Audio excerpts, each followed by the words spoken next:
I call this meeting of the Finance Committee on May 20th at 6:04 to order. Councilor Lloyd is in the room. I see Councilor Waterhouse online, joining by Councilor McCleary. Councilor Merritt won't be able to join us this evening. And our Deputy Mayor is on his way, pending him receiving the link to the meeting. And with that, I will move to a discussion and status update regarding our fiscal year 2022-2023 audit. And I'll turn it over to Debbie and or Nancy, who's in the room, I think.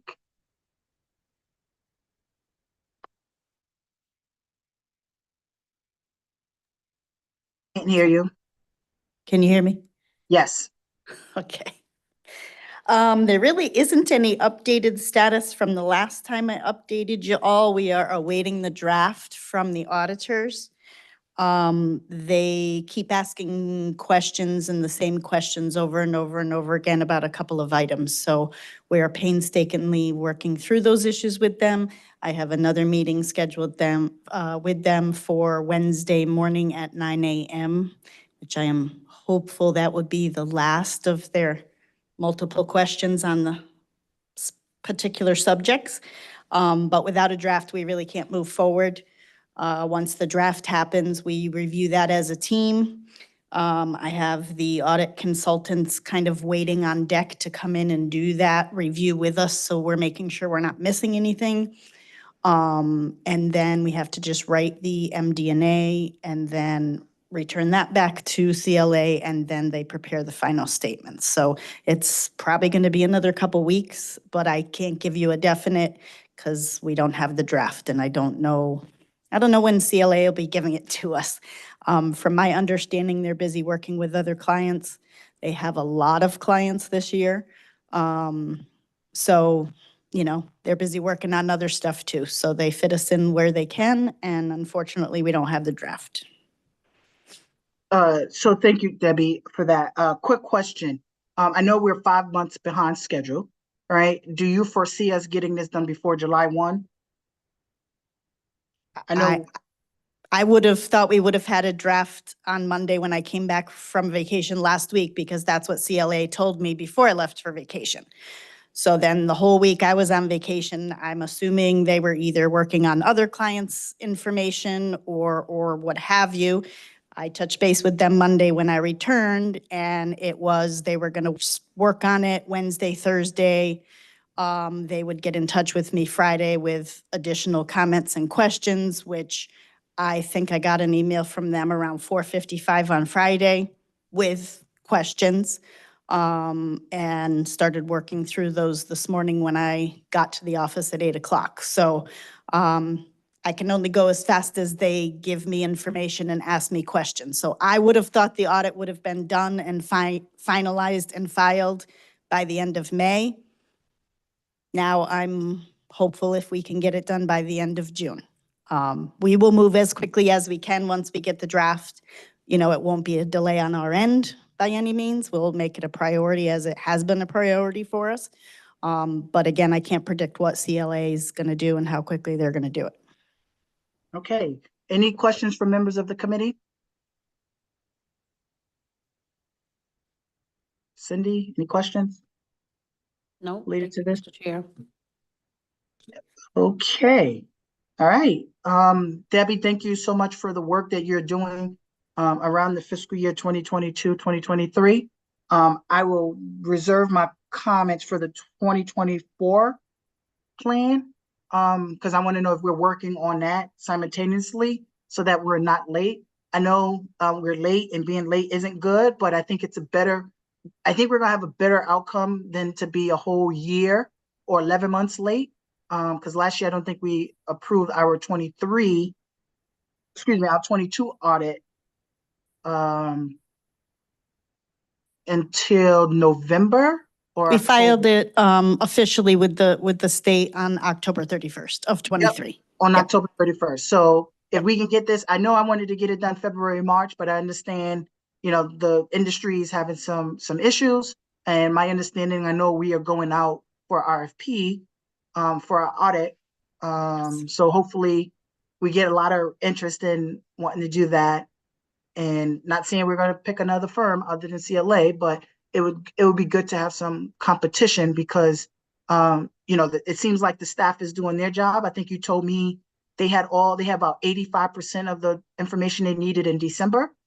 And so there should be no reason why, we are constantly doing delays when we have submitted everything that they did. So again, I want to thank you and your team and the consultants for the work that you're putting in to make sure that we can get back on track. Thank you. Next, we will have a discussion and status update regarding OPEB liabilities. I know I put this on the agenda for our actuaries to come and make some recommendations to this body.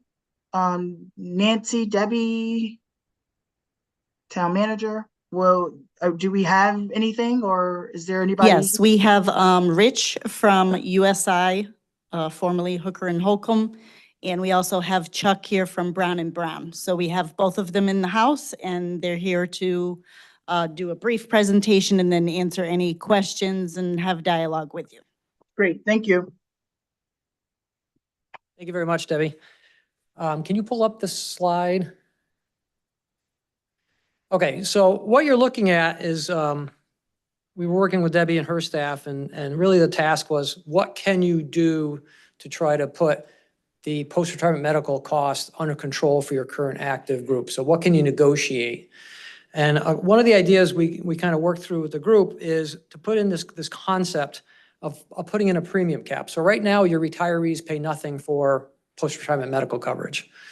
So one option would be to negotiate that the town will continue to provide coverage and pay for 100% of it up until the point in time that the current premiums or premium equivalents hit either 150 or 200% of the current year's cap or current year's premium equivalent. So what that does is prospectively, at some point in time in the future, you will eliminate medical inflation on the medical, and that limits the town's liability. So what we did is we looked at our most recent valuation, which is what you're looking at, and I'm going to just focus on the impact of a 200% cap.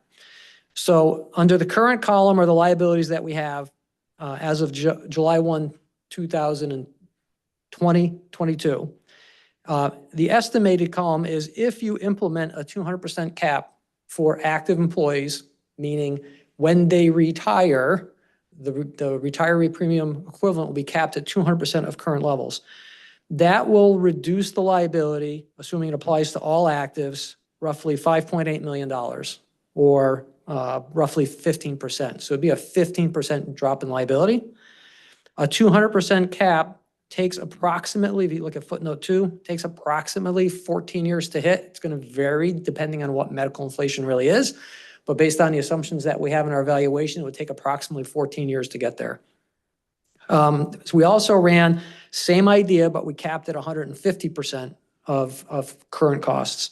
150% of current costs would take approximately 7 years to reach. And then that cap would actually reduce your liability approximately $10 million or roughly 25% of the active liability. So if you look in both examples, retiree liability is unaffected. So somebody who's currently retired is unaffected by this change. So the idea here is really to remove medical inflation from the cost for the town.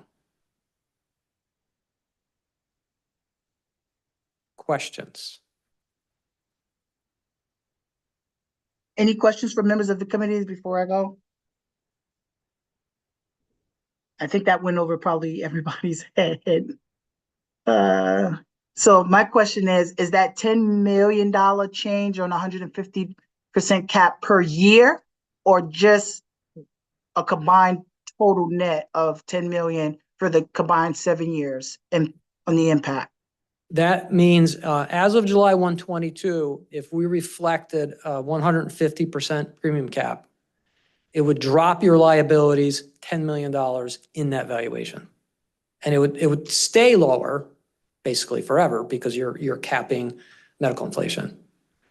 So just to give you kind of an example, I'm going to use round numbers.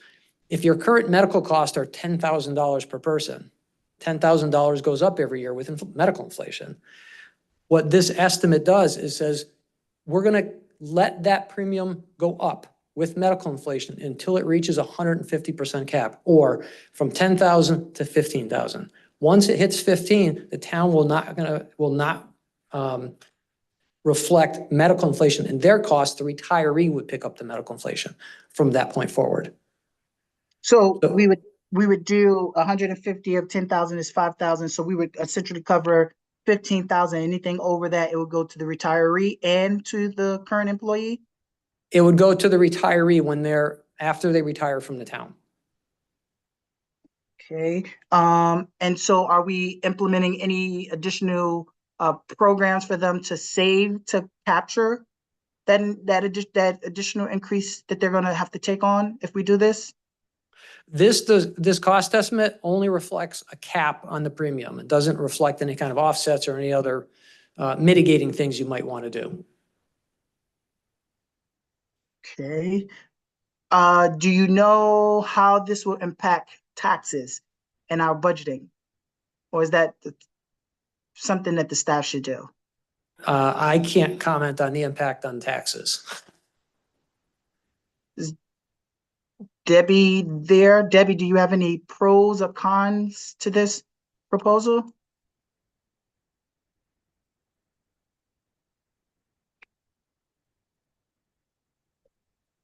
Well, what I would say is the biggest con is that you've got to get them all to buy into this.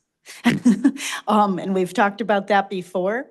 The people who would be eligible for this, they're expecting it. It was in their hiring contracts. And this isn't something that's been discussed with them previous to now. So I think it would be a hard sell. So I think that's the one major con that would be an obstacle that would have to be addressed, and we'd have to confront them and get their buy-in or something along those lines. So I think that's your biggest challenge. As far as the impact of taxes and budget, I have not run the numbers. What it does is it brings our liability down. I don't think it's necessarily going to bring much of our contributions down. There may be some impact, but it primarily is going to lower the liability. Which, if it lowers the liability, won't it lower our contribution of what we have to contribute? Yes, it would.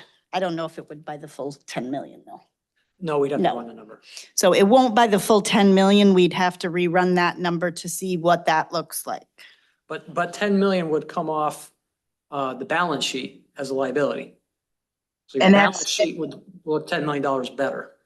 So the 150 in 7 years, if we implement this, let's say next month, which it's not feasible, but if we were to implement that next month, in 7 years, our impact would be $10 million decrease in our liability. No, if you negotiate it today and everybody agrees to it, and we reflect it right away, your liability would drop $10 million immediately.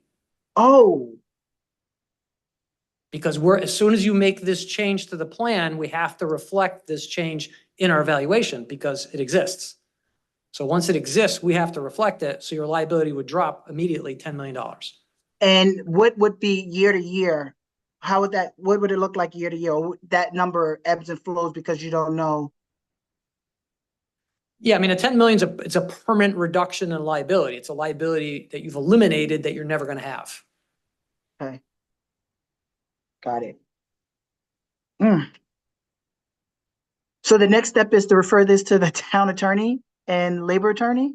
Or what is the next step? Should we talk about this in executive session with the council on the claims? And I don't know if we can. What is the next steps? Because $10 million is very significant. I would think you'd need to have a meeting, get HR in on the loop, get the labor attorney and the town attorney in on the loop, and start there, with the town manager, obviously. Start there, have that conversation, see where that conversation leads. The town attorney may say, yeah, it's feasible, but this is what we have to do. The labor attorney may have issues and concerns that we're unaware of. So I think that's kind of where we need to start. with all of this is running it by them and seeing what obstacles they see would be in the way. And then if they don't see any obstacles, then they can prepare something for the council to review and vote on. Okay, I would like to, we don't need a motion to do that, right? Can we just refer this to town staff to handle as appropriate to continue to explore options and report back to us? Yeah, I mean, we might want one representative from the finance committee, but let's start with the town manager and the appropriate attorneys and HR, and we can always let you know, Ken, if we need a representation from either the council or the finance committee. If we do, I would love to incorporate the senior Republican Councilor Merritt, because I know he has some experience in this, and I would join too, but I would love to have Councilor Merritt join us if we are needed in this discussion. Okay. Perfect. Thank you so much. This is good. I have a question. Yep, go ahead, Cindy. Okay, my apologies. Before you guys leave, first thing I wanted to know, so when you hit that threshold, let's use the 150% and in 7 years, what would be the impact to the retiree? On previous calculations regarding the budget and the tax increase, we were able to give some examples, like an average house, $190,000 assessed value would look like this amount of increase per year on their taxes. So what does that look like for the retiree if these changes were made, say at the 150% benchmark or example that you gave? Well, I'll make sure I understand your question. So if premiums today are $10,000, Mhm. inflation goes up, Mhm. you get to 15, the next year it's 16. Mhm. The town is responsible for 15. Mhm. The retiree would pay 1,000. Okay, so you can't really say what that looks like. We have no way to predict that. Well, it's 1,000 divided by 12, right? Because it would be No. monthly, right? It's a yearly Mm. cost, right? Right, but we were able to, when it came to the tax increase, we were able to give some pretty reasonable examples. If this, then that. If that, then this. If this amount of property, given a 2% tax increase, what does it look like? 3%, 4%, you know, you had your handy dandy Excel spreadsheet that could implement those numbers and it would make a change. So I didn't know if you had kind of looked at that with some projections based on historical data to see what that could look like as it relates to what the retiree would end up potentially paying. Say, basing it on maybe a, whatever, 10, 15 year, whatever, a good number of years to use as a historical benchmark. Mhm. Can't predict the market going forward, but we can use some benchmarking to say, well, it looked like this. We could say it might look like this going forward. So So you- I so you're get what asking you're for- saying, and it said percent. That's why I want to know. So if you said 10,000, it goes up to 15. You're talking about the individual cost per retiree, Correct. right? Okay. Yes. Okay, so how do we find a way to, because I'm one of those retirees, Mhm. right? So I'm one of the ones that you're gonna have to win over. I'm being, there's a couple of us in here. As well, Councilor Merritt, with the teacher's retirement and the health care that's afforded to him by that venue. So I don't know, does the teacher's retirement also come into this? Or are we talking about only town employees? This will impact town employees, Okay. not current town retirees. Those are unaffected.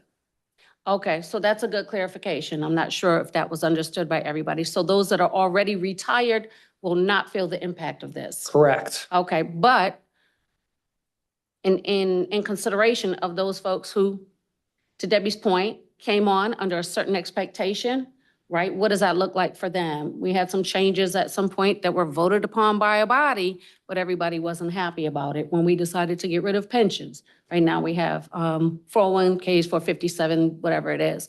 We have deferred compensation now. We don't have any more defined benefits. So it's a lot of folks that came on the job expecting this. So we're going to have to really take a deep dive and see what that could potentially look like for them to understand, you know, it may not be as painful as it sounds. Correct. And this would be, most of your group is collectively bargained. So it's going to be subject of collective bargaining. Exactly. Correct. Exactly. Okay, so current employees, not retirees, and right Correct. now we don't have any, for examples yet. Just the Correct. fact that if it goes from 10,000 per employee to 10,000 at the, or 15 to the point that they retire, they'd have to pay the difference if it went up to 16. Correct. Okay, that was my question. Chuck, do you have anything to add as far as any type of guidance as to the percent that could be expected to go up, et cetera? Chuck Petruccione, Brown and Brown Insurance, we're the health insurance brokers for Bloomfield. I mean, so Rich's analysis, we're talking about roughly 50% increase taking 7 years to hit. So if you do the math on that, you're talking about, give or take a 7% increase to premiums year over year, which is probably a pretty reasonable estimate of what we're seeing in the marketplace. You have good years. So this year, I know we're projecting a 4% increase for the town's expenses, but then you have bad years where it might be 12 or 14%, right? So those are going to fluctuate wildly in this market. I think looking at 7 to 8% per year is probably a reasonable estimate. So, by the numbers Rich has worked out, yeah, right, if it takes 5 years or 7 years to hit that 150%, basically the impact to me would be an additional 7 to 8% in costs year over year, right, for the future. It could be impactful. So that's why the conversations we've had before this about this topic, the collective bargaining is going to be very key, because I presume the unions would look at this as a pretty significant ask in the process. Thank you. Initially, maybe the first year or two, it may not come across as significant, but then as inflation continues to increase, if the pay increases, and wages are not keeping up with it, they could end up very deficient very quickly after a handful of years. Yeah, I think you could probably reasonably expect that because as mentioned by Debbie, this wouldn't affect current retirees, right? You've already retired, you've locked in at your agreement. Mhm. But if I were a Bloomfield employee and I were eyeing retirement in the near future, Right. and I saw this on the horizon, I might say, oh, hey, maybe I need to retire, and get now, right? So that it's a significant thing. Now, the question was asked, and the reason Rich ran the analysis is, how can the town reduce its OPEB liability moving forward? Mhm. This is a significant method that could be used to accomplish that. There So- are ramifications to employees. Right. Yeah, so I hear that and I appreciate that. And I want to make sure our employees have, good benefits, and no, Councilman McClure is not trying to bust up, collective bargaining, but we do have a responsibility to our taxpayers, right? And every year we talk about the employee and what it means to the employee, but we're not talking about what it means to the taxpayers and the services that we are able to deliver. And again, if this is growing $7 million plus a year, according to my calculation, I may be wrong. But I know when I got here in 2017, I think that liability was somewhere near $47 million. And 8 years later, look where we are, right? And so there's something, it may not be pretty, right, and be dolled up nicely, but something has to be said about what is it going to do to the taxpayers. And when we look at our budget every year, one of the main drivers to that budget is OPEB. And so how do you fix and you would deal with the drivers is you give and you take. And so we may have to give something up in order to get something. And that something is this. And if we're going to decrease our liability by $10 million, that's significant. It's very significant. And I know it may not be the best thing that we do, but I know other areas are trying to do it. I think recently, Cindy, the state had did something with its retirement plan, I think, or its pension or something, where they didn't include the cost of living increase for retirees. And so it caused a mass exodus of retirements, right? Tier four. Yeah, There was tier a number four. of changes. There's a hybrid, defined benefits and defined contributions, and they've changed the parameters significantly for new hirees and their Yeah, contributions, so. And didn't that leave a number of people the mass wave of retirements last year? Yeah, the silver tsunami, but actually it wasn't as impactful as people thought it would be, and folks ended up leaving when the impact to them would have been very minimal, if at all, because it was predicated upon reaching a certain income retirement level. which they didn't quite understand, the package. But yeah, people took off because there were going to be some changes to the cost in their healthcare contributions. And that's typical, right? That happens with those things. But I just want to keep, the taxpayers and our budgeting process. Every year I've done budgeting, one of the major drivers for our budget was OPEB. And so I know it may be tough for the attorneys and for whoever's doing the collective bargaining, but I think it's worth it.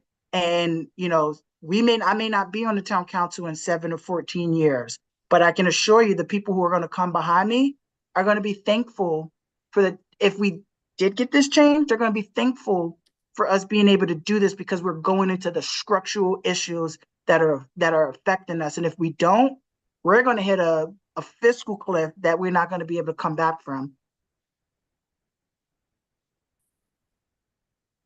That's it. That's my comments. Thank you both. You're welcome.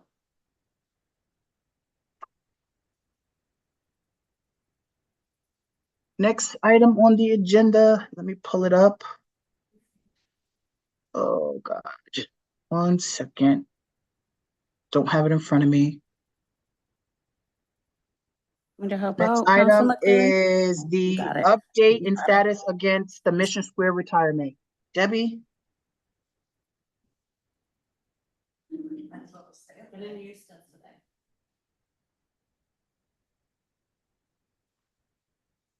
Yeah, I had sent out a memo, just giving the committee an update on the Mission Square status.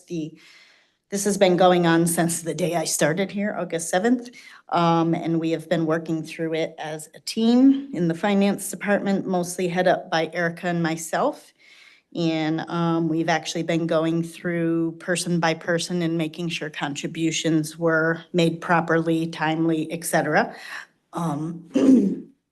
The issues were twofold. One was on Mission Square's end. Excuse me. Mission Square changed their portal and did not do a real good job of communicating out to all of their plan sponsors as to how we were supposed to be uploading files on a weekly basis, et cetera. So the long and short of it is we figured that all out now. The files are going out timely. Mission Square's processing them timely. But in amongst all of these fixes, we went all the way back to January 1st of 2022 to make sure that we had captured everybody's contributions. And got everything caught up and worked back and forth with Mission Square, which was very painful process. In the meantime, the police union filed a grievance against the town, basically because they didn't feel their contributions were made in a timely manner, which they had every right to say because they weren't. So it was a twofold issue. One was Mission Square didn't do a good job of communicating how we were supposed to go about doing this. Neither myself or Erica was here at that time, so I can't speak for communications that may or may not have come from Mission Square or whatever. And then in effect, our payroll department also had some issues with uploading some files and some sending of funds. So it wasn't 100% Mission Square's problem and it wasn't 100% our problem. It was a combination of the both. And we've been working through it.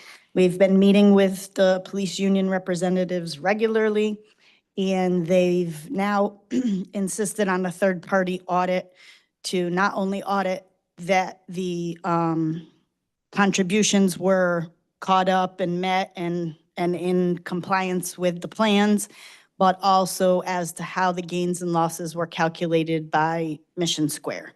So we hired a third-party audit firm. They gave us an estimate of $5,500 to do this third-party audit on 10 random officers, which they are in the process of doing right now. So I hope that when the audit comes back, it comes back clean and clear. That's the goal, that everything was done and caught up and that Mission Square calculated the gains and losses correctly. That would not be something I would know, which is why we got a third party involved. But the goal is they come back clean with those 10 people and we can then present those results to the other unions who have, as of yet, not filed grievances, but are certainly concerned about it and want some type of verification that, you know, their funds are also intact and in place and have been calculated correctly. So we're hoping this 5,500 of these 10 people produces, you know, excellent results. There is no issues. And then we just move forward with the other unions, hopefully, you know, to their satisfaction that this problem has been resolved. And that's where we're at. It's an ongoing process and I'll keep you guys updated. Any questions from members of the committee? Yes, yes, yes, thank you. Just a quick question. If we're doing a random sample of officers, but we have other bargaining units and employees that are impacted, what do we do when we have an employee that says, I still do not feel that my contributions were calculated correctly? Are we able to address that person's concerns on an individual basis? How is that going to be handled? Well, we can do an internal audit, which we pretty much have already done, Erica and I, and spent a lot of time. Yeah. We have gone through to make sure that the contributions that were taken in their pay, out of their payroll checks was posted in Mission Square. The part we can't do internally is the gains and the losses because that takes special people Right. and we're not them. So if we were forced to do that for more than these 10 examples, there would definitely be an additional cost. What that would be, I don't know. At one point, we had discussed doing like a full audit on everyone, and the company thought it'd be somewhere $30,000-$40,000. So we didn't want to even offer that up. Okay. So we had conversations with the labor attorney, and asked him what he felt the appetite would be for those other unions were we to move forward with these 10 people. And he felt fairly confident that as long as this third-party audit produces no negative results, there's no findings, there's no, oh no, they didn't calculate this right or whatever, it's all on the up and up, that he could present it in a way to those other unions that would be adequate for them. If employees have been contacting me right along since this whole August 7th, if they had individual concerns about their contributions going in, and I've resolved every one of those that has come forward to me personally. I've gone in, I've done the audit and made sure the contributions matched, and I've sent that information to those individual employees. So we have been handling those cases right along. I haven't gotten anything recently from anyone, Right. but that's kind of where we were at. And we did ask that of the labor attorney, like, well, is this just going to snowball and we're just going to have to open it up to everyone? And he felt fairly confident that he could, you know, push this forward with the other unions. You know. Okay, so the contributions notwithstanding, actually, I feel quite confident that the information you conveyed to Mission Square is accurate and that they have the proper information to go in and recalculate those gains or losses. It's not only though regarding the union employees, because we have some non-union employees, I'm sure that were as well equally affected. And so that somehow maybe needs to be taken into consideration, right? We're doing a random sample, but I'm sure that we will probably still have people that don't feel confident in the numbers reflected on their statement from Mission Square or question the calculation of the gains and losses. So what do we do with that? What do we do with the management employees? You stated the labor attorney is going to roll this out after it's completed, the audit, to the other unions, but what about the managers? And They'll include the non-unions. I didn't mention that, so that's my mistake. But we did have that discussion, that it would also include the non-union people, because obviously they don't have representation. So we're not excluding them by any means. okay, and then last question. So there was an element that I was unaware of. It's the police unions that filed the grievance that caused the request for this audit, which is fine. But the cost came to the town.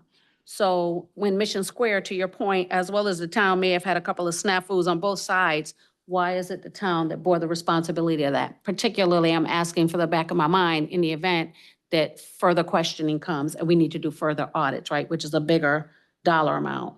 So why was the town required? Is there something contractually that if there is some disagreement that the town has to pay for these expenses? Why wasn't it a shared responsibility? There just is no contract in place that says if something like this is discovered, that it will be split or that Mission Square will take, there's just nothing in place at this point.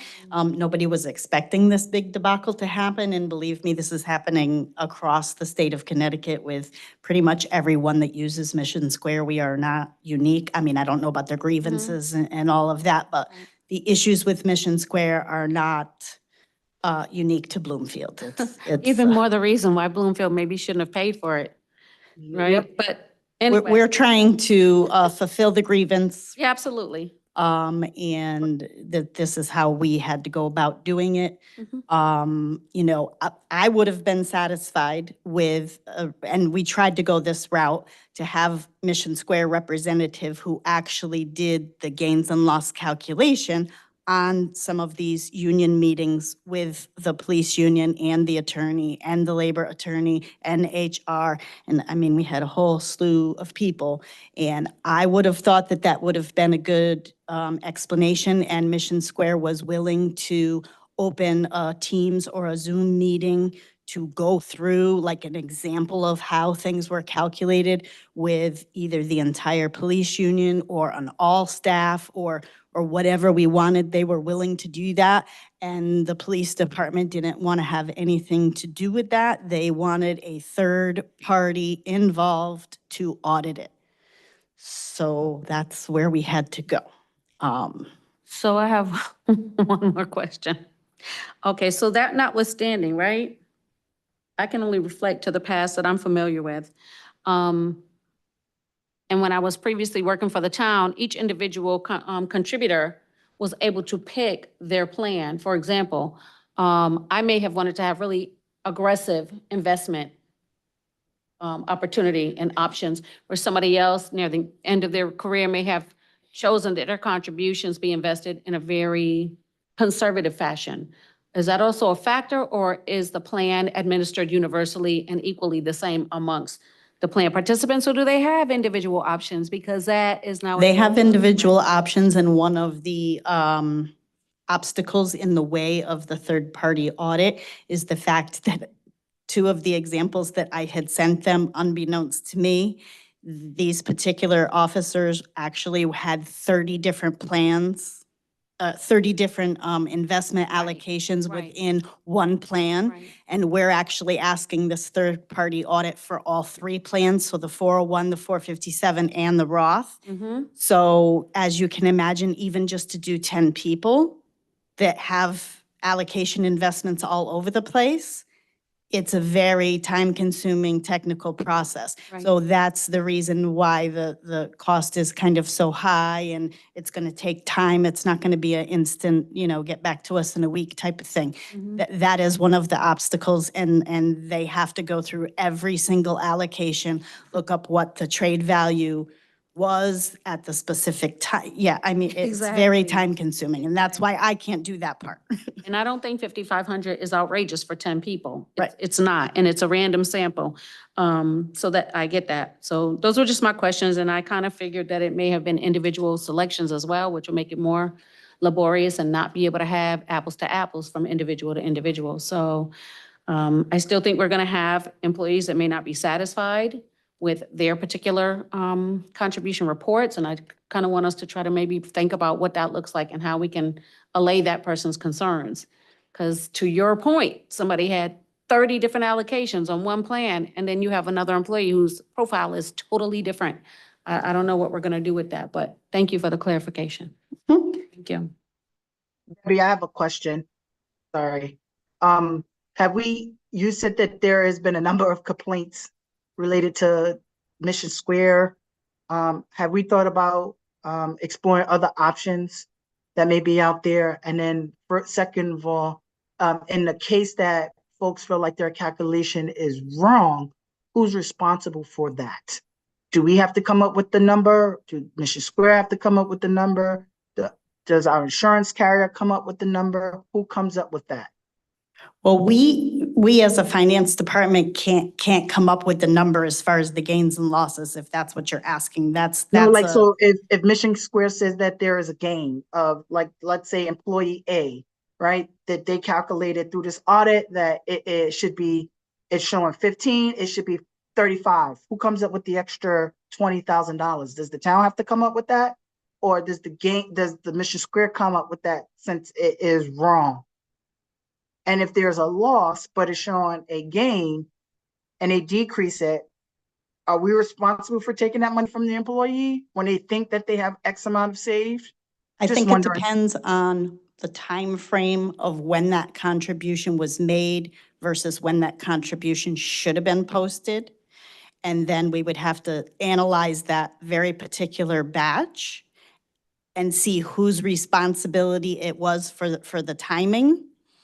I mean, that's basically what we had to do just to get the gains and losses moving forward that we've already done and we worked on for months with Mission Square back and forth, was we had to take every single payroll batch all the way back to 1/1 of '22 and look at every single individual batch and kind of like, this goes in the town responsibility bucket, this goes in Mission Square responsibility bucket. And then they calculated all the gains and losses, and the ones that the town took responsibility for, we sent that money out to them so that they could do the gains and the losses to each of the individual employees, and then they did the same thing on their batches. So if now, after that has already been done and caught up and posted, if there's an error found in that by this third-party audit, then again, we'd have to go back to the original batches, whatever dates they were and posted, et cetera, and see whose responsibility, who's going to claim responsibility for it, go back and forth with Mission Square, and then if it was indeed the town responsibility, that particular batch, we would have to come up with those funds. I don't think you're talking anywhere near 20,000. I mean, I don't think that USI is going to find anything.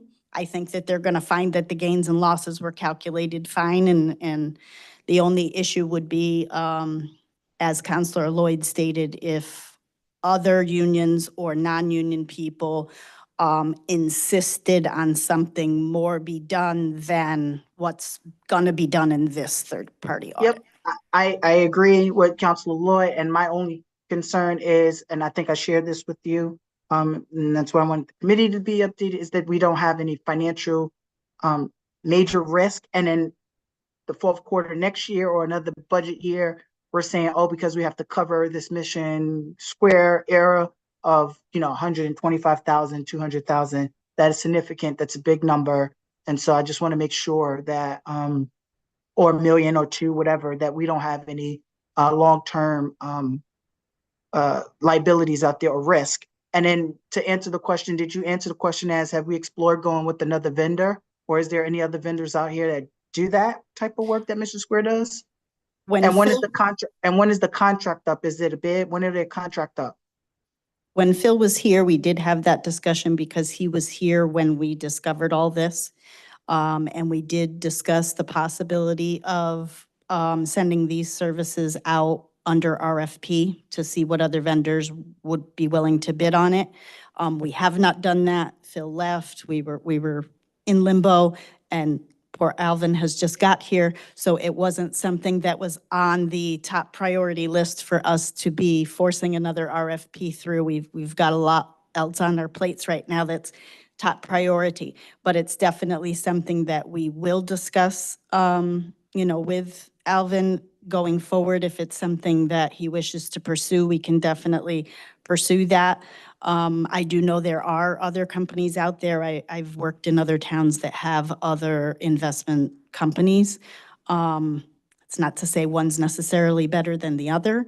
And it would be quite a lengthy process and a very involved process for HR and finance to undergo this transition if we did decide to award it to another company. It'd be a very lengthy, time-consuming process for us. And I'm not saying we won't do it. I'm just saying there's a lot involved.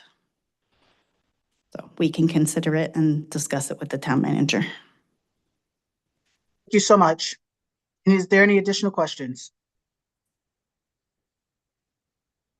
Seeing none, thank you, Debbie. Next item on the agenda.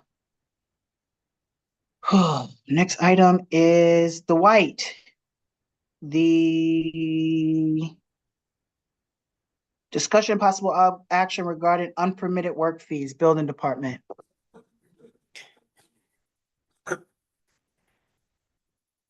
Okay, hold on a second. Let me get my screen shared here.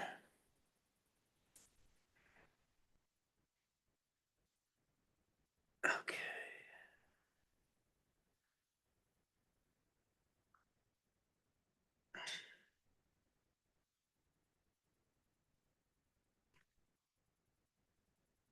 Okay. So we're back again.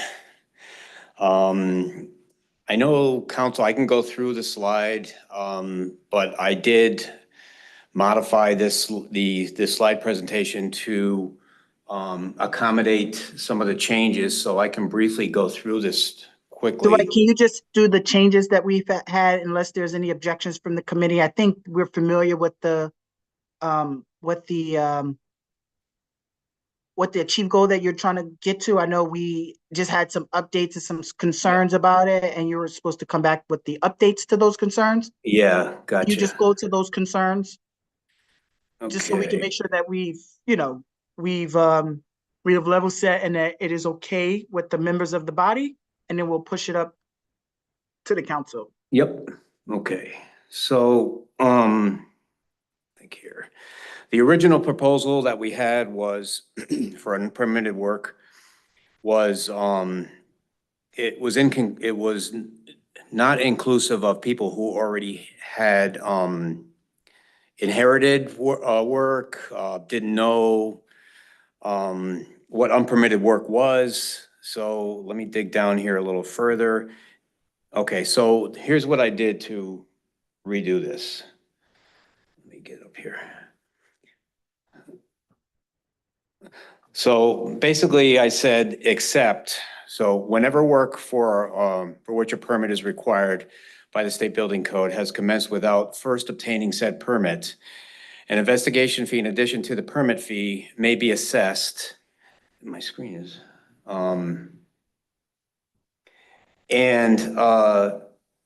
assessed to the owner and or responsible, against the owner and responsible party, except if the property owner has acquired the permit, unpermitted work as a result of the sale of a property, the fee shall be waived. However, shall be required to obtain the necessary permits in accordance with the state building code. So that's a change I did listening to council. But you had also said, let me see here, let me go back to the concerns. And one of the concerns was here it is, was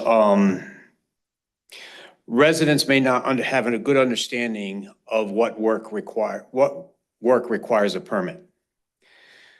Now, to rebut that, we have on the town's webpage, we have on our permitting software, and I'll show you in a second, where work that is exempt from a permit, and that's both from a building standpoint and also electrical, so it goes through all the trades. That's one.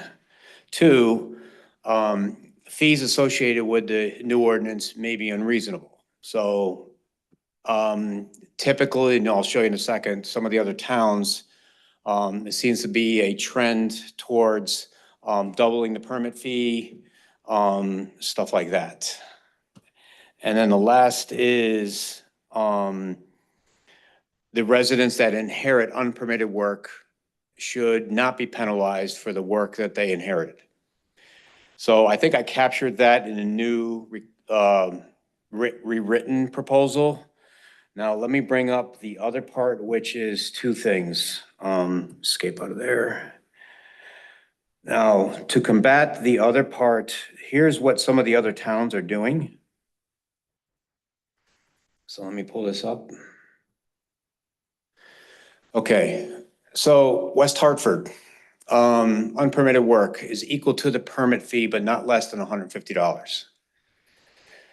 Now, what I did was I put the ordinances next to those, so you can read them yourselves. South Windsor is, the first is $100 per day. For every day the offense continues, and the second is $175, and the third is $250.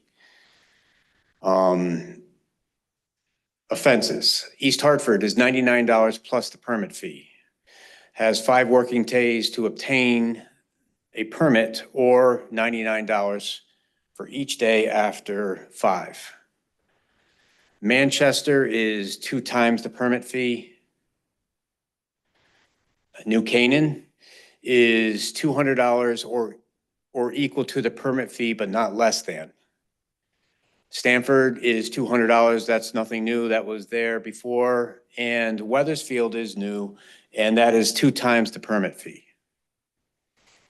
Now, see if I can do this. Let me try and share with you the screen that I was talking about before. Dwayne, are you taking questions right now, or you want me to wait to the end? You can, no, you can wait. You can go now. Okay. I was just gonna show go you now? what we have. Oh. So if you go to the town's website, and you go into our building permits here, any applicant that applies for this online, they can see our, permits through the building division. And I was just gonna show you real quick what our applicants see. So there's something that shows the permit fees, the new ordinances that we just invoked. And here is the permit, the building permit. So if you'll see here, it shows you exactly what's exempt from permits. And this goes for the electrical side, HVAC, and plumbing. They're all in there. And with that, let me, I'll take questions. I'll open the floor to members of the committee, and then I'll save mine for last. But if there isn't, I'll go. If there isn't any, I'll go. I do. Go ahead, Cindy. I can't see Councilor any Lloyd, other sorry. counselors. Thank you. Oh, let me get Can you out of stop there. presenting? If you could go back to some of the other towns, for example, one of Yeah. the towns said, has 5 working days to obtain the permit. So in addition to wanting to charge the same amount as a permit fee, so we could say if the permit was 200, the investigation fee would be 200, for example, right? Yes. Okay. And there is no additional daily increase that you're proposing? No, not on this one. Nope. Is there, and I don't recall, because I remember this being a very robust conversation, was there a minimum number of days that the resident or business owner had to complete the work, as in East Hartford, which said has 5 working days to obtain the permit? Did you guys incorporate that or ask for that? No, once we are aware, they should be coming in, and we haven't had a big struggle with that. Okay. This is geared mostly around motivation of our people who know better. Mm-hmm. So one thing I want to emphasize is a couple of things. It's the process, or the way it normally is if you do work without a permit, it's a fine through Connecticut general statutes. You don't get around an ordinance. You still get fined. I think it's up to $2,000 or do 6 months in jail. That's rare, but it happens. That doesn't absolve you from the state obligation of doing work without a permit. What this is an effort to do is to recoup the costs that are associated with a lot of the legwork that we go through to look at the properties, to research the properties, to clean up the properties, that kind of thing, for if most common is the basements. And what I don't want to do is to penalize through ordinance your residents, your neighbors who are out there, and all of a sudden now they have this obligation that they have to do to come into compliance, because ultimately it's going to catch up with it. I don't know if I answered your question, but that's our motivation behind the ordinance. Mhm, mhm. I think Councilor Merritt had said at the time, he was concerned about going to jail. Well, that doesn't stop the prosecution of you, and I hate to use the term going to jail, but being penalized by the state. Question on that. Notwithstanding that it is a state statutory violation, how would the state get notified? And is it automatic and required? It is typically, if we gain compliance, we can usually absolve that. We don't get involved. Okay. It's on rare occasions we do, and the process is long and it's lengthy. Mhm. And that's where the promotion of getting this to recoup some of those expenses can help. Okay, so I think the major concern was inherited old work that wasn't permitted. That was our big concern. Someone comes in and they buy a house and then find out the basement was not permitted, right? And the town becomes aware via the sale. And now you're looking at, $1,000 permit, Whatever it is, yeah. right? So, I Yep. mean, that's a lot of money because now it's the permit plus another 1,000 Yep. on the investigation fee, and that could be really cost prohibitive. So I think that was our main concern.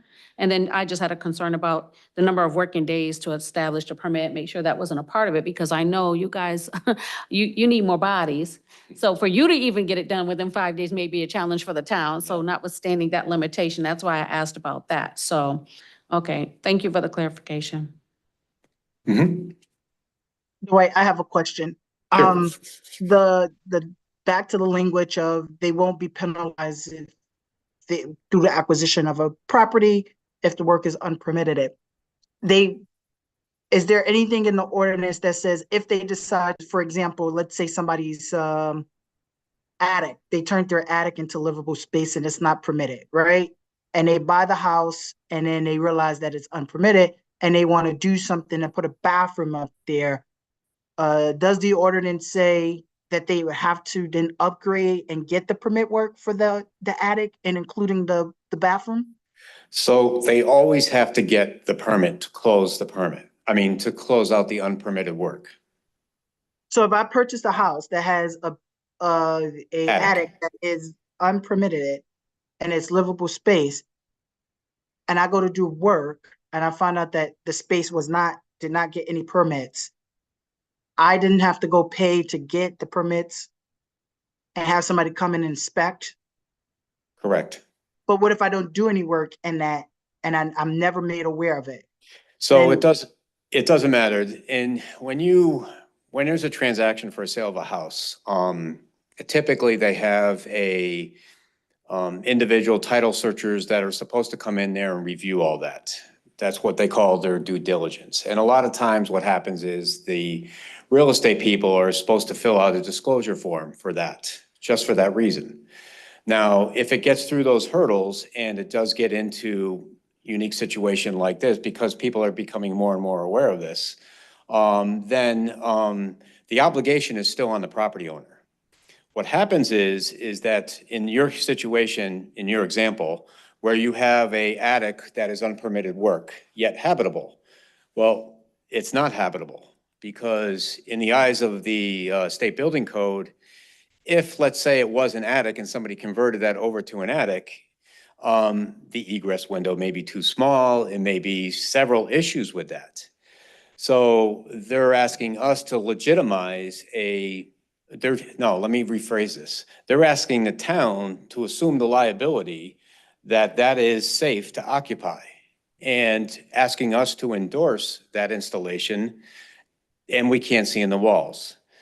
So it becomes problematic for both because now they're gonna have to tear down walls. They're gonna have to look inside those walls. We work with people because we try to be empathetic to the whole situation.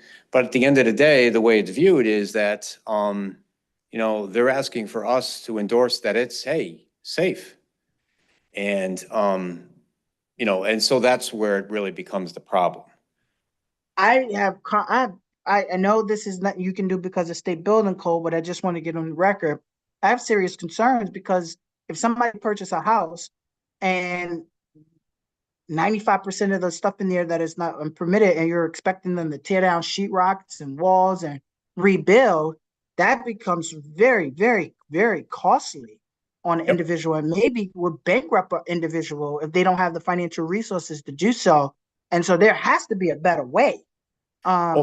Because I assume there are a number of people out in the community that probably don't know that their homes, and I see the realtor got off of came on screen because I know she's And gonna the say something. ex-realtor here. And you have an ex-realtor in the room, and I know they hear my comments, but I'm seriously concerned. And I know they're gonna say, well, it's the homeowner's problem because they should have done their due diligence doing the sale or the acquisition of a property, but you don't know what you don't know until you don't know. You are 100% right.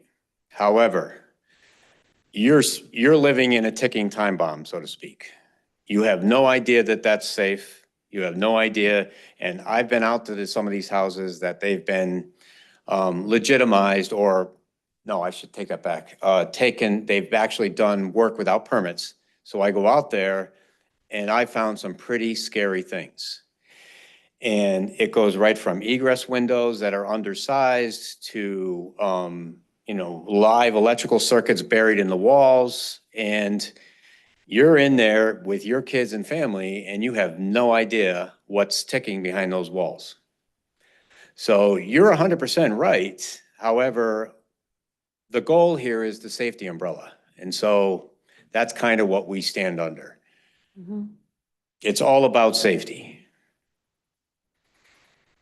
And Councilman McCleary, if I could add, in a real estate process, any decent realtor is gonna look at the street card, and they're gonna look at the property, they're gonna look at finished versus unfinished space, and they can compare that to the listing in the multiple listing service. And if it says finished attic, finished basement, and that street card does not reflect that, and that's well before a title company comes in, that may be even before a purchase and sale agreement is executed. We have other steps before it gets to that point, but you have to be dealing with thorough people who are not just in it for their pocket. So some of them do slip through the cracks, right? And people acquire homes that have unpermitted work. But for it to be significant, it'd have to be a big oversight on behalf of a realtor, a mortgage lender, as well as the title company. So And the attorney. Go ahead. And so Counselor Waterhouse is probably going to piggyback on my comments. Yes. And the attorney. If you have an attorney and a real estate agent that are doing their due diligence, an attorney should be able to pull up all permits that have recently been pulled on any home that you are purchasing. It's their obligation to make sure to let you know this work has been done appropriately. If it looks like it's brand new and your attorney didn't show you any permits, it's kind of a red flag. So, and again, I can't stress this enough. Our goal is to get those guys who know better and should not be doing this and are doing this anyways. We had an example over here at 80 Granby where they had started demoing the entire building and the interior, sorry about that, the interior portion of it. And no permits and nothing was obtained, yet they are a major contractor. So that would have resulted in approximately a $20,000 fine through this ordinance. So those are some nice dollars. You guys are already in the black, so we appreciate you for that. I would just reiterate as a PSA for the public, this meeting is being recorded. It's available publicly. If you're endeavoring purchasing a home, or have recently purchased one and you didn't hear about any of this, any, permit work or anything, permits are usually able to be even pulled up by individuals online, town to town. You can access this information. If you're buying a home and you don't hear anything about this from your realtor and the mortgage broker, who are your first 2-point people, before you even pay for an inspector, talk to them about it. Go online, do your own due diligence, be nosy. Go on to the town website, wherever you're looking to purchase, and see if there's anything that doesn't match up with the listing, so that you can have further conversations with your professionals about it, but moreover, ensure that you're purchasing a safe property. We thank you for your initiative in wanting to help contractors and homeowners become compliant as well as aware of the requirements from the building department when they're looking to make upgrades. We do appreciate it, particularly for the safety of our residents. I want to add one more thing for this too, is I'll let you go after this. I just want to say that all too often, an insurance company will also find out that something is unpermitted, catches fire, and then they look into this and they say, claim denied, you didn't have any permits. So that's something that should really hit home and really think about. I thank Cindy for that, that PSA, and Dwight, thank you for your work. I'm almost afraid to go and look and see if my house has been permitted, because Lord knows I don't have the money. I'm a volunteer. But I will be doing that just to make sure, and Dwight, I will be reaching out to make sure that everything in my house is permitted. And I That's know what my we're wife here is for. probably listening. I'm sure she's listening like, Kenneth, why would you say that? But I'd rather be safe than sorry. And then knowing that the insurance company would not cover it, I think we should be safe rather than sorry. So thank you for this. And we have a motion to move this up to council. So moved. Is there a second? Second. It's been properly moved in second by Councilor Lloyd and seconded by Councilor Waterhouse. Any discussion? Seeing no discussion, all those in favor signify by saying aye. Aye. Aye. The motion passes unanimously. The chair votes aye. Thank you, Dwight. And Thanks for India, listening. we can make sure that this is on the June 10th council meeting agenda for Dwight. I think he waited long enough. And so we can just make sure that it's on the council agenda. I'm sure he would appreciate it. The next item on the agenda, one second, is fourth quarter transfers.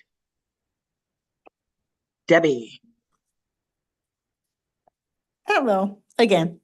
Yep, basically, we're proposing $210 of general fund transfers.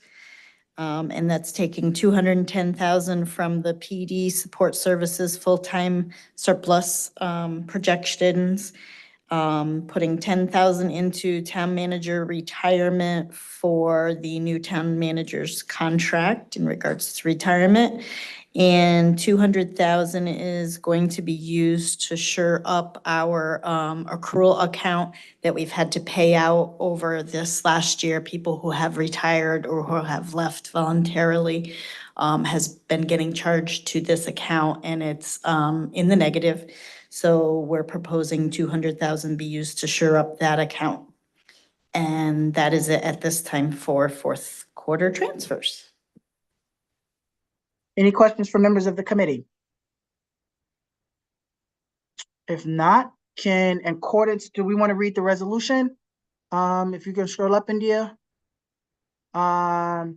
Resolve, a council resolution authorizing the approval of the transfers is attached. The resolution resolved that in accordance with section 908 of the town of Bloomfield charter, that the below transfers of appropriations be approved.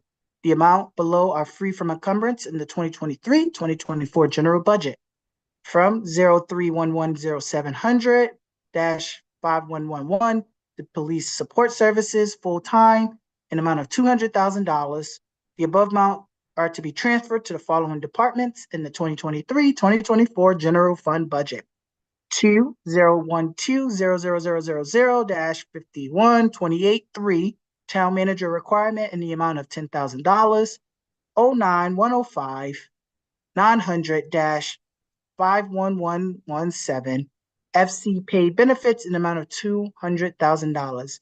And be it resolved, and be further resolved that the town manager is authorized to transfer any unencumbered departmental balance due and closeout between departments in order to balance any anticipated overages. Is there a motion to move this to council? Friendly amendment. So moved. Friendly amendment. There's a friendly amendment, yes. Yeah, my apologies. When you said PD support services full-time, you said 200,000? We're moving for It's 210,000? 210,000. Yep, Okay, thank you. 210,000. I apologize. Thank you. I'll second Counselor Waterhouse. So it's been properly moved by Councilor Waterhouse and seconded by Councilor Lloyd. Any discussions? Seeing none, all those in favor signify by saying aye. Aye. Aye. Unanimous, the chair votes aye. Thank you. The next on the agenda on the next item on the agenda is discussion and possible action regarding tax abatements for small businesses. I think I saw Ms. Shelby Young in the audience. She wants to come up and give a history of 112. I think it's 112 Cottage Grove Road. Is it 112? 112, 116 Cottage Grove Road. Road, yep, circle. You know, I'm just gonna say that many of us should show up to these meetings because we learn a lot. Want to make sure I get the word out. This is really informative. My name is Shelby Young and I'm co-owner of Cottage Grove Circle LLC. And we're requesting a tax abatement for that property. It's a 3-building complex. Currently, we house 14 minority businesses.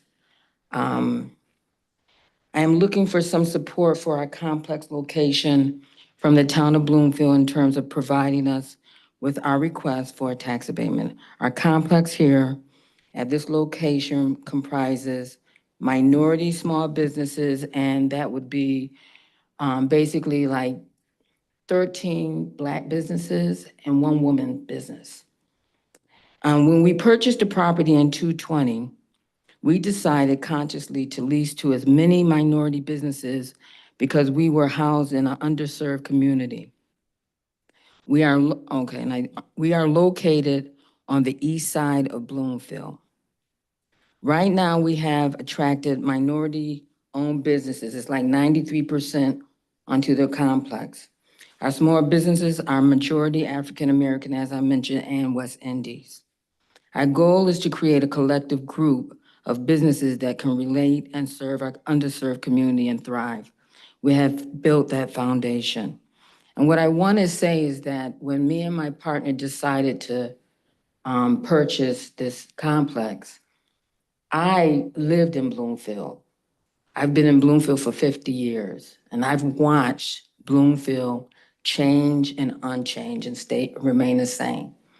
And one of the things that I thought was really important, because I'm located on the east side, is that there's a lot of underserved community.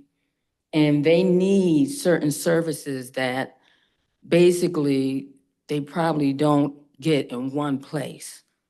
And so we had decided that let's try to see if we can get need-based businesses in one location. It's called one-stop shopping. Okay, and so what we decided is that whenever we were to rent out to a business, we had to make sure they understood what we were trying to do. The reason why we were trying to target minority businesses is because they understood the experience, okay? And one of the things we also wanted to do is to create a synergy in one location, like a family. The Black community, I hope you guys don't mind how I just come out and talk, but the Black community is more comfortable with a family setting. They want to feel that trust. So we had to build that type of foundation. In this complex, we have, let me just read it.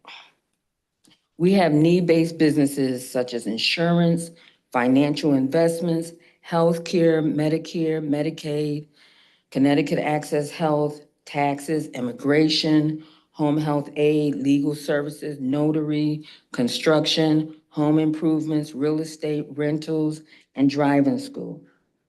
And what we also had a lawyer, but he ended up getting sick, so he had to retire. But the whole point that we have been trying to do is to form a foundation where people can come and get multiple services in one location. So for instance, if you are a renter and you're a tenant or whatever, you don't have to go further to go get insurance. You don't, and if you're thinking about having housing, we actually have someone, a real estate person and that's what was interesting to, listen to you, for real estate, to actually be able to help you, look for getting a house. So we have all these services on our complex. What we do is to make sure that the rents are under market to keep these businesses. So it's kind of hard. We actually service up to 31,000 now a year. And what's happening is it's all by word of mouth. Everyone that's coming to our complex, because we don't have a sign, we can't afford a sign right now. We actually applied for the CIF, and it was like for, I think, 2 point something million. What CIF did was, this was in round 3, they awarded us a 250,000 planning grant. And what ended up happening is to this, for the planning grant, we have to do all these activities, okay? And we haven't yet signed a contract. So that was last year, round 3. We've missed round 4 because we're still waiting for the money to help us to get together all the activities that they need us to do so that we can enter into the next round.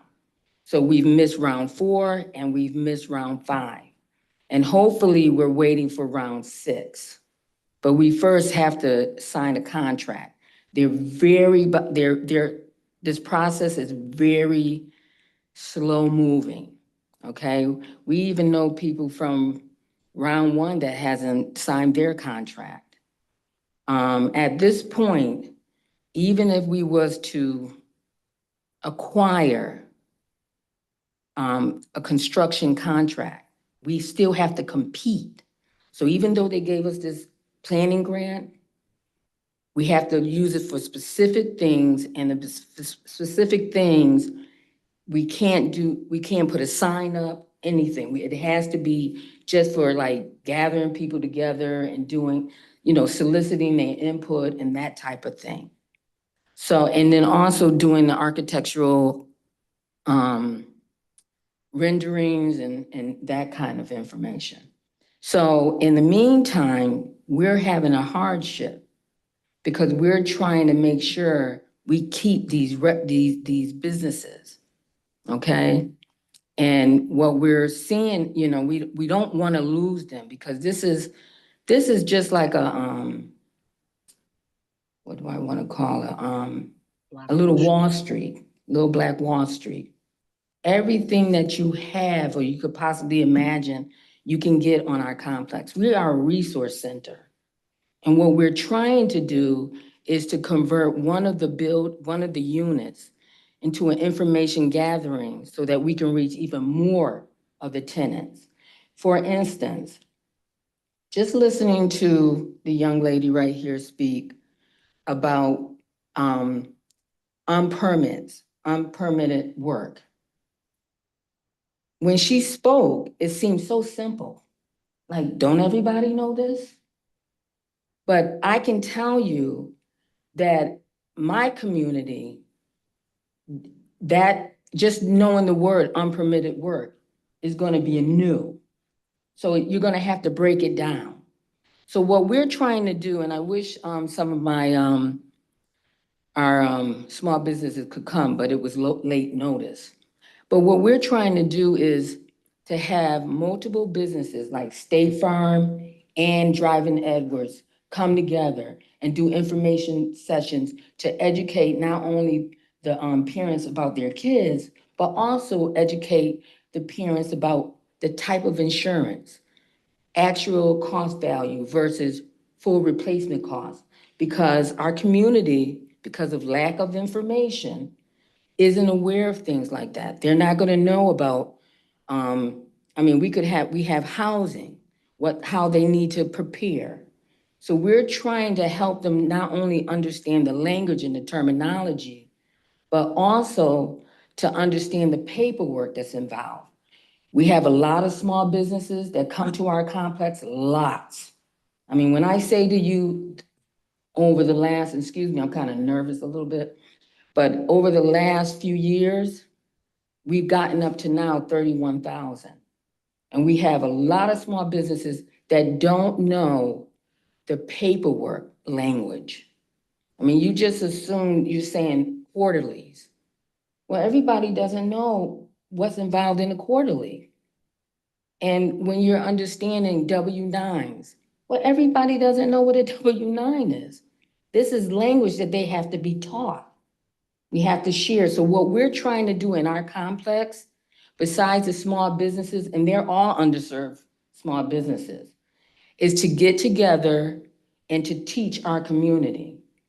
And I'm dedicated my life to doing this now. I've been in Bloomfield for almost 50 years.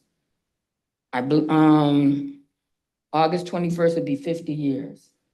And I just want to see us advance. I want to see us know how to get simple things like a money market instead of just a saving and a checking. I want our people to understand, and they have to be comfortable. We have the local government here, we have the state, we have the federal. In my opinion, after my 60 years of living, certain cultures do not like to come into these complexes. They like to go where they're comfortable, where they don't feel intimidated. And our complex on the east side of Bloomfield is doing that. I mean, we see our customers literally come out of State Farm from insurance. They drop their kids off to Edwards Driving School. They'll come over to home care services for renting. It's like they get off the bus, it's just how it is. And we don't just service now the Bloomfield residents, because they're spreading the word. We're in the greater Hartford. So we're asking for help because we need to keep these rents, under market value until we can really get the word out so that these small businesses can then make money and then we can raise the rents. Okay, So question. Go ahead. So question, is the request for the tax abatement on the expansion of that you're doing with the community investment, or is it currently now on what you have now so that you can keep rents low? It's currently now because we're having a hardship right now. I mean, I thought that the CIF was going to be quicker, and we've been trying to do this since, I think, 2021 when CIF started. We went into the first round, then we went into the second round, and finally we went right back to the third round. So, the request is for now.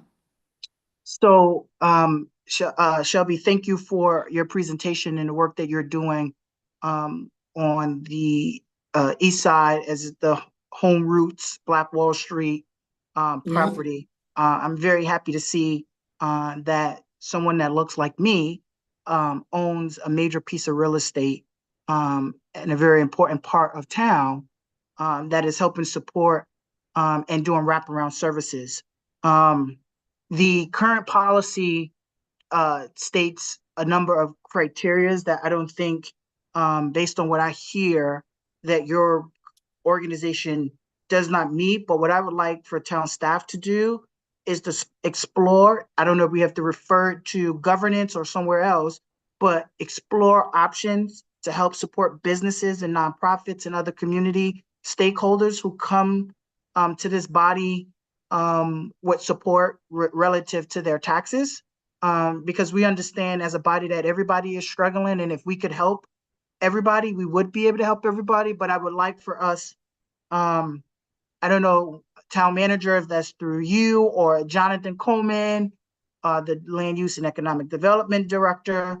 My understanding is that our former Economic Development Director, when I looked at the records of the CIF, provided a letter of support for this and talked about how crucial it would be Yes, he to did. provide and I think I have a copy of that letter, from my 9 to 5 job and just watching the CIF, that he was offering a tax abatement on the expansion of the property, but now I understand that, the request is for, the current facility. And so I know we don't have any small business development assistance programs that could help her. So is it an opportunity for us to look at and exploring our tax abatement policy to help smaller organizations in this community, because not everyone has an investment of $1 million, or she's not creating any jobs, but she's helping sustain economic development. So is it possible for us to look at that and then have her come back at a later date, to see the viability of her tax abatement? And that's for the town staff, town manager or Jonathan. Oh, I'm sorry. Mr. Chairman, John Coleman, Director of Land Use and Planning. We can certainly look at it, and we can also work with our Economic Development consultant to see what suggestions we can come up with to respond to your suggestions and questions. It's not an easy one, I need to tell you that, and we need to be careful about precedent setting, which is a significant concern, but we can certainly look at options of ways to assist really marvelous developments as this young lady has, and we will work with our consultant to do that as quickly as we can. Because what I don't want is, it looks like, as a for-profit company or agency, she can raise rent to solve the problem. But I think what she's trying to do is keep the rents low so that we can keep services in our community. And so if she's servicing 31,000 people and has 14 minority businesses in there, 13 Black and 1 women owned, we don't want to see any of those businesses leave. And I know the deputy mayor has been passionate also about supporting small businesses. I know we just had closure of Omnis, which is a Black-owned business.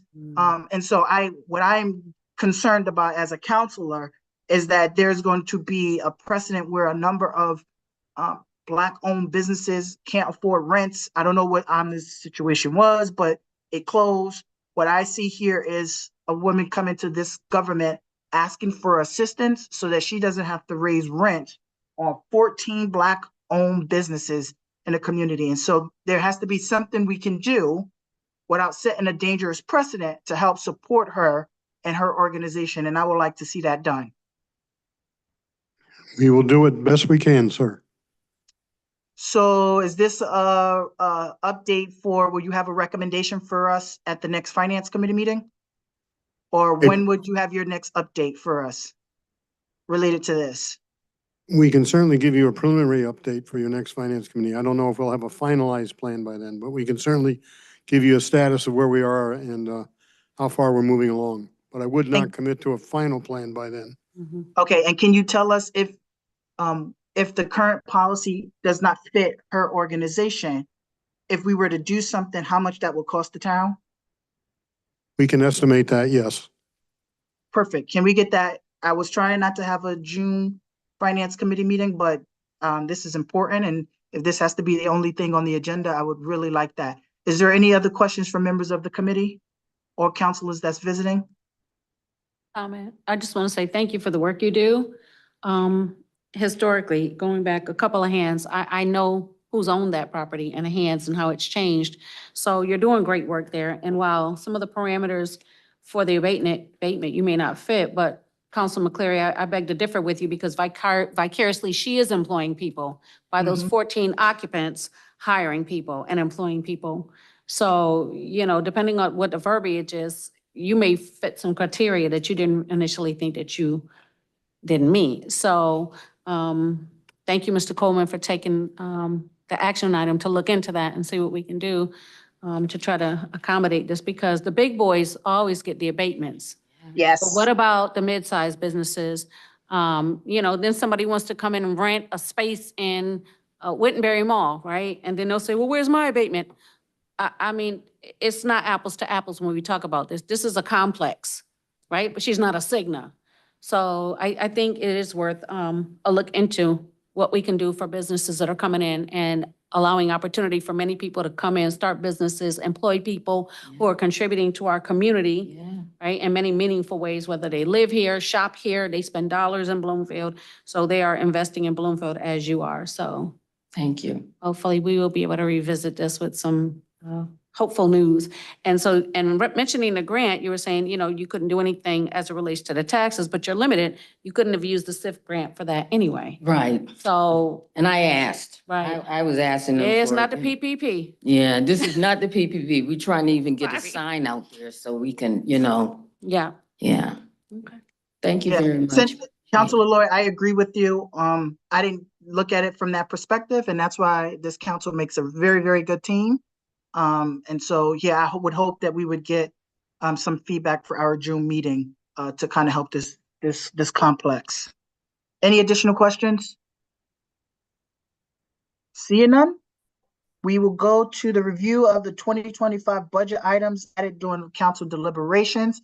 I'm going to ask for this item to be tabled because Councilor Merritt requested this, and he's not here tonight. And so we will push this off to the next Finance Committee meeting so that he has an opportunity to ask the questions that he wanted to ask when this item was put on the agenda.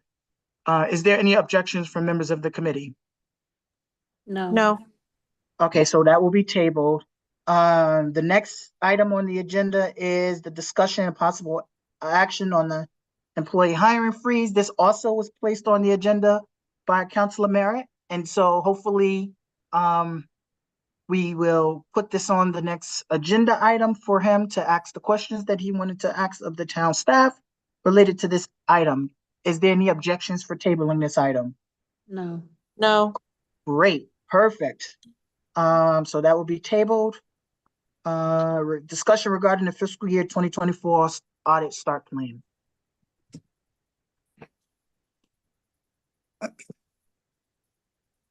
I too have expressed my concerns to the new town manager that we will be behind in the 24 audit.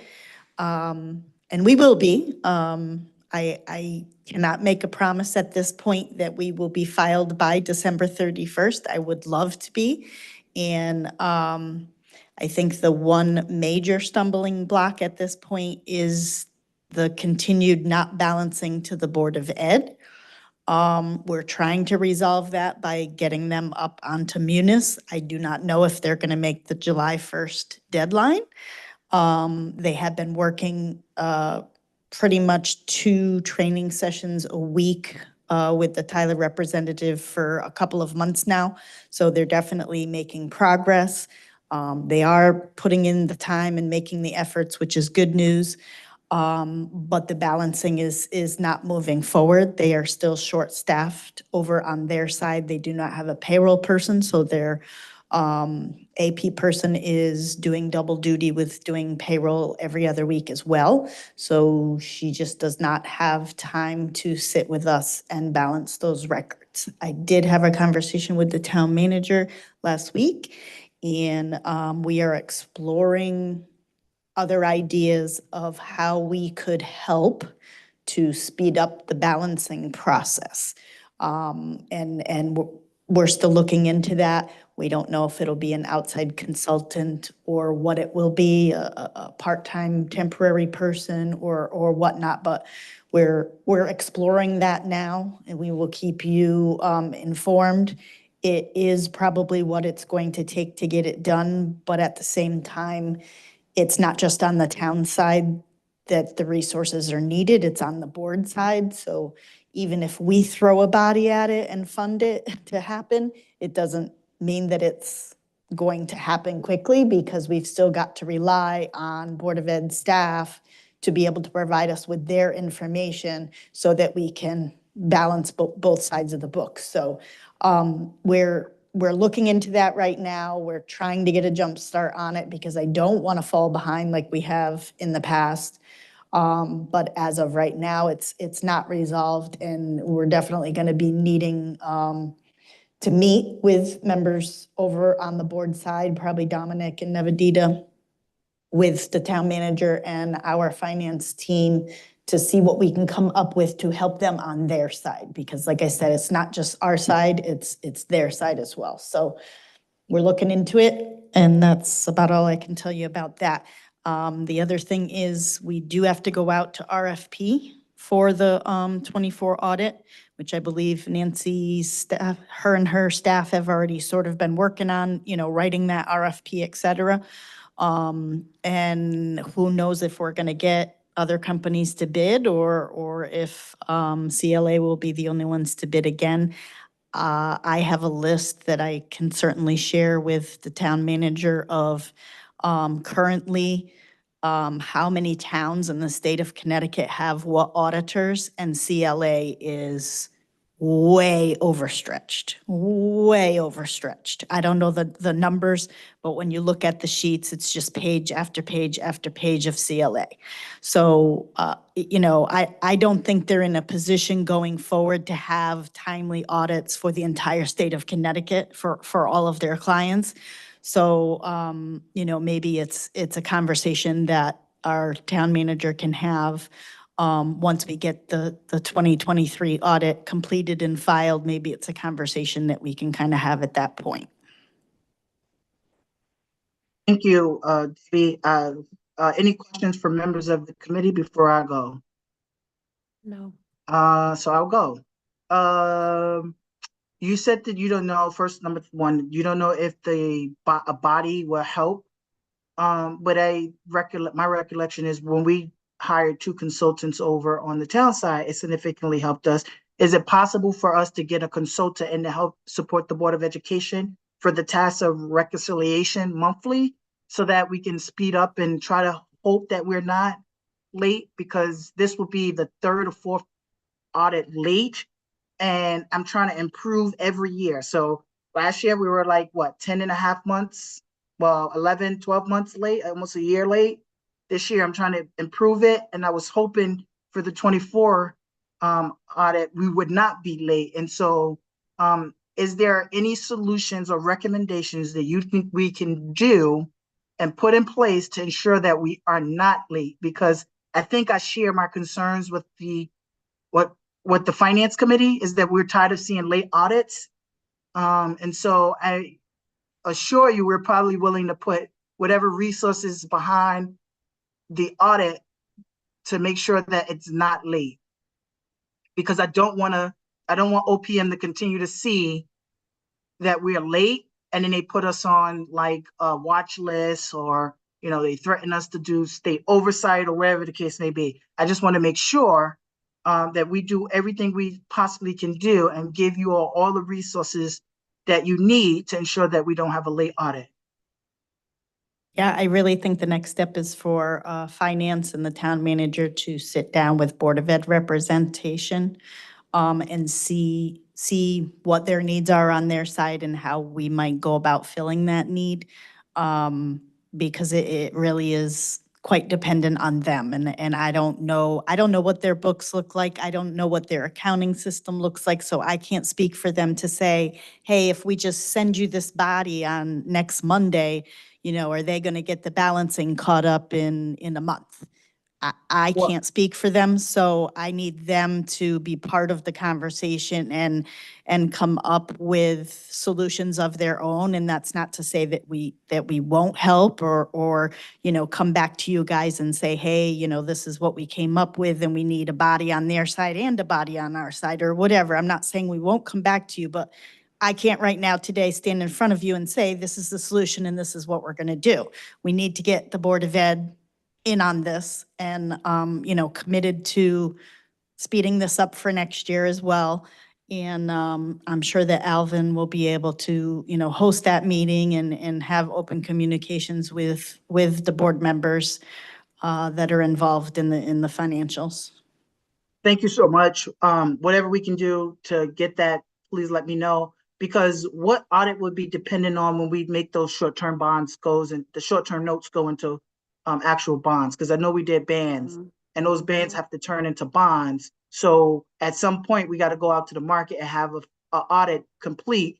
And I assume that's going to be in fiscal year 25 or 26, if I'm not mistaken, Debbie? 25. 25, yep. And so we need to have a completed audit so that we're able to go out. And so what I don't want to do is find ourselves delaying that, because we don't have a completed audit. So I know it may be a lot on your plate, but assure you, this committee wants to give the resources to the necessary people to ensure that we don't have any delays. Any Unders- questions? Any other questions from in the room? Ditto. Okey doke. Thank you Thank you, so Debbie. much. The next item on the agenda is the discussion regarding 2024 financials.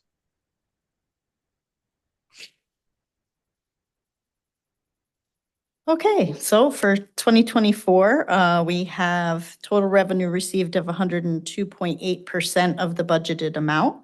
And that compares to 94.9% for the same period last year.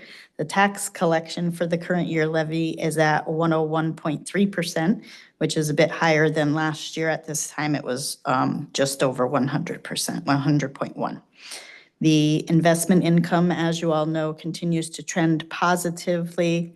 We've received Yeah, 1.5. Sorry, Debbie. India, do you have that to present? So people at home, we have 3 attendees online, and I want to make sure that and people watching on YouTube are able to follow along with Debbie. Sorry, Debbie, for interrupting, but I just No, want to. that's okay. I'll pause for a So minute that for, people at home are able to view.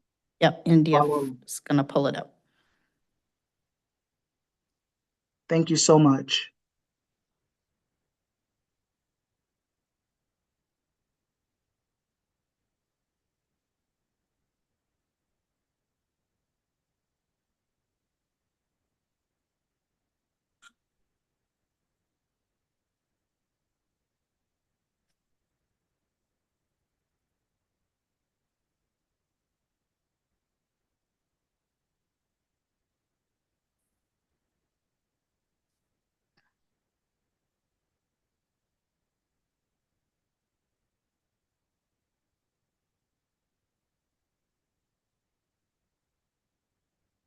Thank you, India.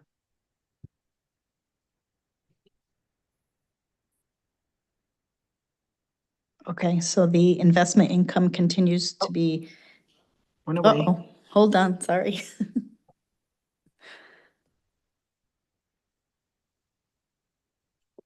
Good. Okay. The investment income continues its positive trend. The town has received 1.5 million, which is 288 almost % of what was budgeted for. Last year at this time, we had only received 609,000 in interest. The building demolition permit revenues have continued strong with income of 1.5 million or 104% of the budget. And this is up from the same period last year. It was at 1.4 million. Real estate conveyance tax is up at 972,000 or 175.2% compared to 555,000 or just over 100% for last year at this time. We did have a pretty significant amount of a real estate conveyance tax come in the month of April. So that bumped that number up pretty good. Currently, we are projecting an additional 3.2 million in revenue by the end of the year. And I just did a quick table of the changes in revenue variance between March and April. So tax and assessments in March was at 90.6 million, and in April it's at 91 million. So that went up by 462,000. The state grants and property tax relief was up by about 13,000. Use of assets was up by 118, almost 119,000. Licenses and permits was up 148,000, and fees and service charges were up by almost 300,000. The revenue changes are due to additional tax collections with the current levy, supplemental motor vehicle, and interest liens and fees, the telephone line tax, investment income, building permit fees, ambulance service collections, and the abnormally high real estate conveyance tax that I mentioned. On the expenditure side of things, we're at 73.9 of the total budgeted, which is down slightly from last year's number at this time that we had spent 79.8% of budgeted expenditures. The expenditures include 1.3 million in encumbrances. There were 16 employees that have left either voluntarily or retired this year that have received accrual payouts. We are projecting a shortfall of around 200,000 in fixed charges due to these benefit payouts. This will need to be handled in fourth quarter transfers, which we discussed earlier in this meeting, and we did approve to send to the council 200,000 to be transferred to cover those extra charges. Currently, we're projecting an additional 1.2 million in expenditure savings by the end of the year. And the changes between March and April were about 52,000. The expenditure changes were minimal. We included current salary savings for full-time, part-time, and overtime. These projections don't include any employees that will be stepping before the end of June. They don't include any savings in taxes or benefits or any other items that the finance department hasn't been made aware of and wasn't originally budgeted for. We are anticipating additional funds may be needed for some of the following items that were not included in prior projections and were not in the original budget. For example, any other reserve for accrual shortages would be any other people leaving voluntarily or retiring between now and the end of June that we're not aware of. There would be extra cost, obviously, in that. We had a OSHA audit done recently and are expecting there may be some citations and corrections that may need to happen. We don't know what they are, so we can't project for them.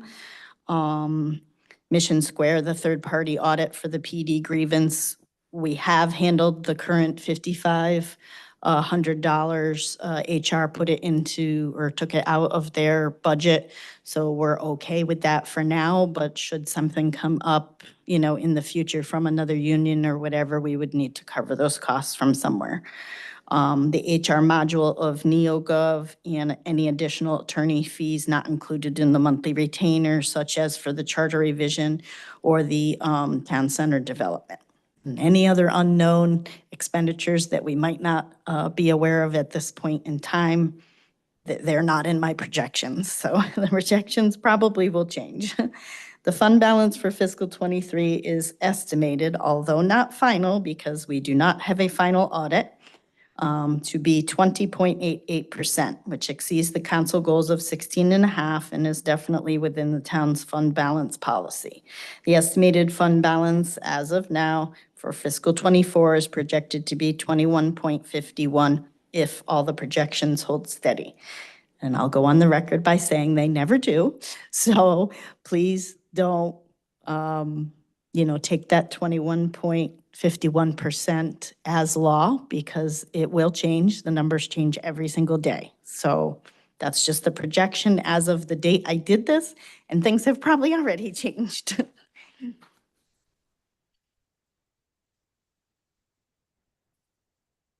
Does that conclude your report, Debbie? Yes. Okay, thank you so much. Is there any questions from members of the committee before I go? No. Okay, thank you. Debbie, thank you so much for getting this. So we have 1.2 million in savings from expenditures, right? Plus the additional revenue that we were not expecting of how much? As of now, it's projected at 3.2 million. So 3.2, and it's just estimate. So if you add it, it will be 4.2 in additional revenues that we may have from savings from expenditures and on numbers that money that we didn't know that was going to come in, like a use of assets, state grants, 102% over taxes, etc. Those all, if we don't have any additional other fourth quarter transfers, which for the record, I know the council has some priorities that we did not fund in next year's budget that we would like to cover in the fourth quarter. Additional $25,000 for the HR study. We have some mental health for our youth I think that's 150, and then 125 for small business development, and then the $500,000 for the housing trust fund. So I just wanted to put that on the record, so that everyone knows. I've spoke to my colleagues about it. We would have needed an additional $5,000 for the farmer's market, but we no longer need that. That is covered through the current budget, through Dave Malesko, for Councilor Waterhouse. So I just wanted to put that on the record for the public and for staff that, council has priorities that we held off from putting in next year's budget because we did not want to go over the 2% for our taxpayers and impact our taxpayers. And we were waiting for fourth quarter to do this. And so I just wanted to be very transparent with the committee and with the public, that we are working with staff to figure out how we get those things funded by the end of the year. Any questions for me or for members from staff? Yes. Just a comment, I appreciate you giving that whole dialogue. That's perfect, and I appreciate that. So the April projections do not include the 210,000 that the Finance Committee just voted on tonight to send to the council for transfers, so just keep that in mind. Yep. And then, of course, it doesn't include any of those items that you just stated. Yep. So Yep. I just wanted to make that So- clear.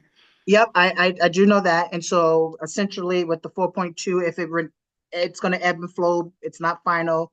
If we were to do all of that, obviously that will change the bottom line, correct? Yep. And we really can't do fourth quarter transfers from the revenue savings. The revenue Yep. savings is just going to roll into fund balance. Yep. And will have to be used, out of fund balance appropriately going forward. So. Yep, but um, you don't project it to impact or make us get anywhere near the 16.5% of our budget. Something catastrophic would have to happen between Thank now you and so- June 30th, and I'm going to knock on wood that doesn't happen. Thank you so much. Any questions for members of the committee? Seeing none, thank you so much, Debbie. The next agenda item. Next item on the agenda, let me get to it, is public comment. Is there any other public comment out there? If so, there is a indicator of raise your hand at the bottom of your screen. If you or click on that, as you see on my screen, your yellow hand will go up and you will be recognized. Is there any other public comment from anybody in the room or online? Is there any public comment? Again, you can indicate by raising your virtual hand. There is a indicator that says raise hand. You can click on that and India will promote you to a panelist. Is there any other public comment? Is there any other public comment? Okay. Last call. Any other public comment from members online or in the room? Seeing none? The next agenda on item is approval of the February 20th, 2024 minutes. Hope everyone was able to see it and read it. So moved. It's moved by Councilor Lloyd, Second. seconded by Councilor Waterhouse. All those in favor signify by saying aye. Aye. Aye. The minutes for February 25th of 2024 has been approved. The chair votes aye. Before we adjourn, I want to thank the town staff for all their hard work and the discussion and collaboration. This body is the Finance Committee, and the body of the council would not be as successful as we have been in the last 6 to 7 months without your diligent support, research, and getting to finding solutions. So again, I know from the bottom of my heart, I want to say thank you very, very much for your work. And with that, is there a motion to adjourn? So moved. Moved Second. by Councilor Waterhouse, seconded by Councilor Lloyd. All those in favor signify by saying aye. Aye. Aye. Thank you. We're adjourned. Have a good evening, everyone.